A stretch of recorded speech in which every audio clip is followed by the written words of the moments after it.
ओम नमो भगवते वासुदेवाय. सार्थ सुबोध ज्ञानेश्वरी. लेखन आणि वाचन सौ मनीषा भास्कर अभ्यंकर, महाराष्ट्र, मिरज 416410. अध्याय 6. ध्यानयोग. योग साधना भाग 8. कोंडलेल्या अपान वायूचे कार्य भाग 1. ओव्या आहेत 211 ते 220. मूलबंध, जालंधर बंध व पोडियाणा बंध व त्याच्याशी संलग्न असलेली मुद्रेची माहिती दिल्यावर ज्ञानदेव आता कोंडलेल्या अपान वायूचे कार्य कसे चालते ते सांगणार आहेत. ऐसी शरीरा बाहेर अलीकडे अभ्यासाची पाखर पडे, तव आतू त्राय मोडे मनोधर्माची. याप्रमाणे शरीराच्या बाहेरच्या बाजूला अभ्यासाची छाया पसरते, तो आतल्या बाजूला मनाच्या चंचलतेचा जर नाहीसा होतो. कल्पना निमे प्रवृत्ती शमे, अंग मन विरमे सावियाची. कल्पना नाहीशी होते, मनाची बाह्य विषयांकडे धाव थांबते आणि सहजच मन शांत होते. क्षुधा काय जाहली, निद्रा केवती गेली, हे आठवणही हारपली न दिसे वेगा. भूक काय झाली, झोप कोठे गेली, याची आठवण देखील राहिली नाही. जो मूळ बंधे कोंडला, अपानू माघवता मुरडला, तो सवेची वरी साकडला धरी फुगू.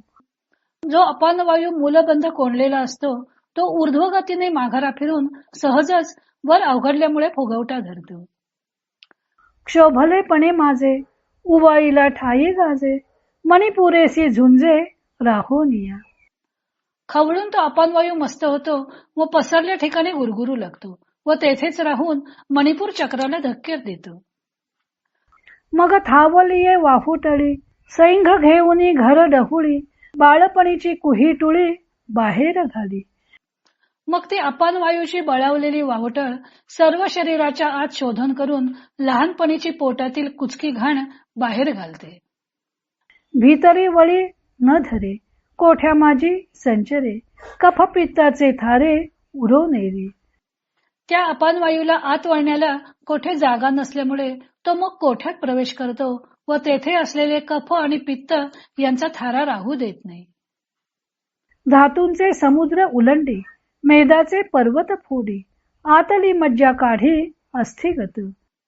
सप्तधातूंचे समुद्र पालथे करतो, मेदाचे पर्वत फोडतो व हाडामधील मज्जा बाहेर काढतो.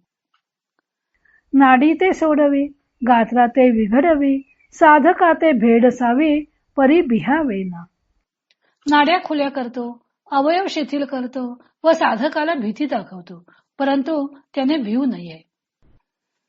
व्याधी ते दावी, सवेची हरवी, आप पृथ्वी कालवी एक वाट. रोगानं दाखवतो व लागलीच त्यांना नाहीसे करतो आणि शरीरात जे पृथ्वीचे आणि पाण्याचे अंश आहेत ते एकात एक कालवतो. त्रिबंध साधनेतील प्राथमिक माहिती सांगितल्यानंतर अपान वायूचे कार्य कसे चालते ते ज्ञानदेव सांगत आहेत. त्रिबंध साधनेमुळे मनाची चंचलता कमी होते, आधार चक्रावर मूळ बंध बरोबर लागला आणि खालचा मार्ग बंद पडला, म्हणजे अपान वायू आतल्या आत संकोचित होऊ लागतो. खालचा मार्ग बंद पडल्यामुळे तो ऊर्ध्वगती होतो.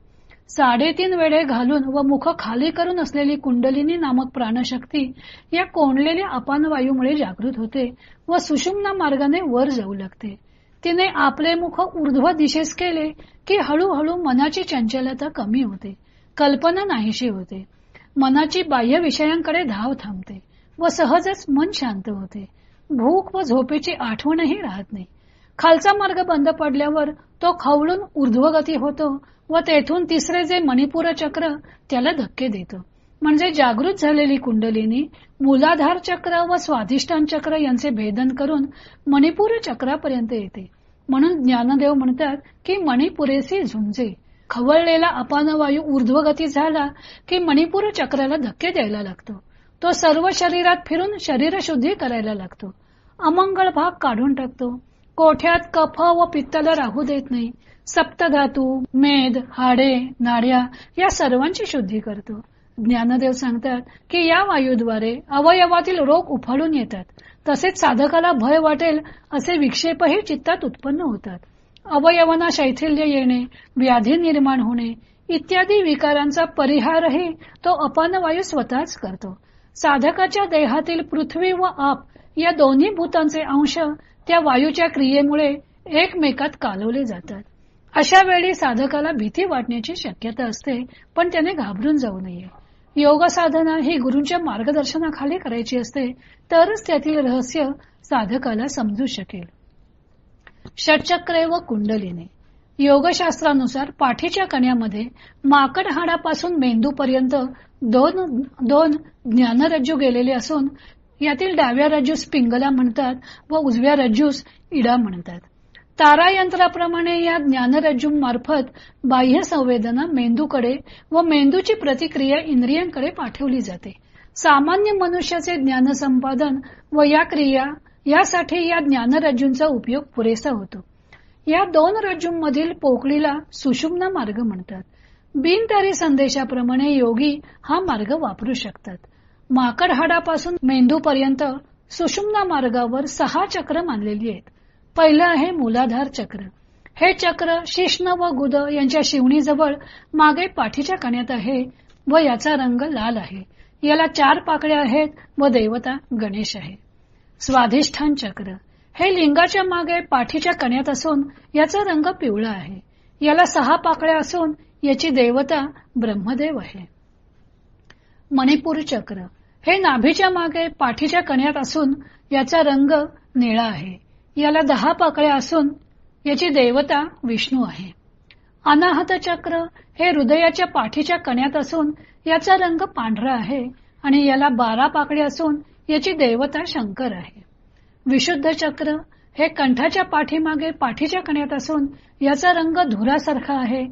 याला 16 पाकळ्या असून याची देवता जीवात्मा आहे. आज्ञाचक्र हे 2 भुवयांच्या मध्ये पाठीच्या कण्यात असून ते विद्युत वर्णाचे आहे. याला 2 पाकळ्या असून सद्गुरू ही या चक्राची देवता आहे. आज्ञाचक्राच्या वरती सहस्रदल कमल असून त्यातून अमृत स्रवते असे योगशास्त्रात सांगितलेले आहे. याला चंद्रामृताचे तळे असे म्हणतात. कबीर याला औंधा कुवा असं म्हणतात. औंधा कुवा म्हणजे उलटी विहीर. मूलाधार चक्राच्या ठिकाणी कुंडलिनी नावाची प्राणशक्ती सुप्तावस्थेमध्ये असते. ती 3.5 वेढे घालून मुख खाली करून निजलेल्या नागिनीप्रमाणे असते. हे 3.5 वेढे म्हणजे ओंकाराच्या 3.5 मात्रा असेही कोणी म्हणतात. योग व भक्ती यामुळे ती जागृत होते व सुषुम्न मार्गाने सहस्रदल कमलाकडे जाऊ लागते. जाताना ती मार्गात लागणाऱ्या या 6 चक्रांचे भेदन करीत जाते.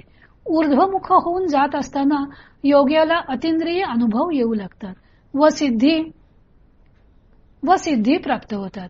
अनाहत चक्राच्या पुढे गेल्यावर कुंडलिनीला मारुत असं नाव मिळतं. ही प्राणशक्ती सहस्रारात पोचून जेव्हा परमात्मा स्वरूपात विलीन होते तेव्हा योगी परब्रह्म स्वरूपी विलीन होतो.